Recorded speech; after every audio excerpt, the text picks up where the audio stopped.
இந்தியாவிற்கு எதிராக சூசகமான சூர்ப்பனகை வேலை பார்க்க நினைத்த காங்கிரஸ் கட்சியின் முகத்திரை கிழிந்தது.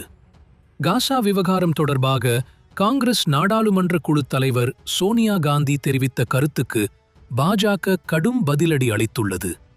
தனியார் ஆங்கில நாளிதழில் எழுதிய கட்டுரையில் பாலஸ்தீன மக்களின் இருப்பையே அழிக்கும் நோக்கத்துடன் குறிப்பாக குழந்தைகளை குறிவைத்து இஸ்ரேல் செயல்படுவதாக சோனியா காந்தி குற்றம் சாட்டியிருந்தார்.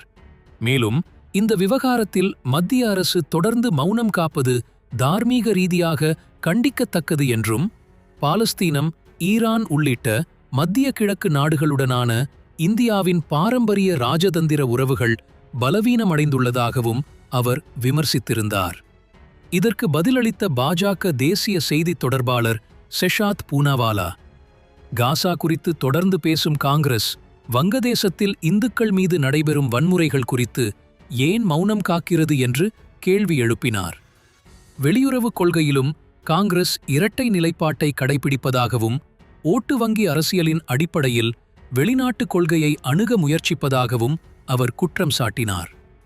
காசா விவகாரத்தில் இந்தியா ஆரம்பம் முதலே தெளிவான மற்றும் நிலையான நிலைப்பாட்டை பின்பற்றி வருவதாகவும், ஐக்கிய நாடுகள் சபையில் தனது நிலைப்பாட்டை வெளிப்படுத்தியதோடு மனிதாபிமான உதவிகளையும் தொடர்ந்து வழங்கி வருவதாகவும் செஷாத் பூனாவாலா கூறினார். இந்தியாவின் சமநிலையான வெளியுறவுக் கொள்கை காரணமாக பாலஸ்தீனமும் இஸ்ரேலும், ரஷ்யாவும் உக்ரைனும், அமெரிக்காவும் ஈரானும் என மோதலில் உள்ள அனைத்து தரப்பினருடனும் இந்தியா உரையாடும் நிலையில் இருப்பதாக அவர் குறிப்பிட்டார்.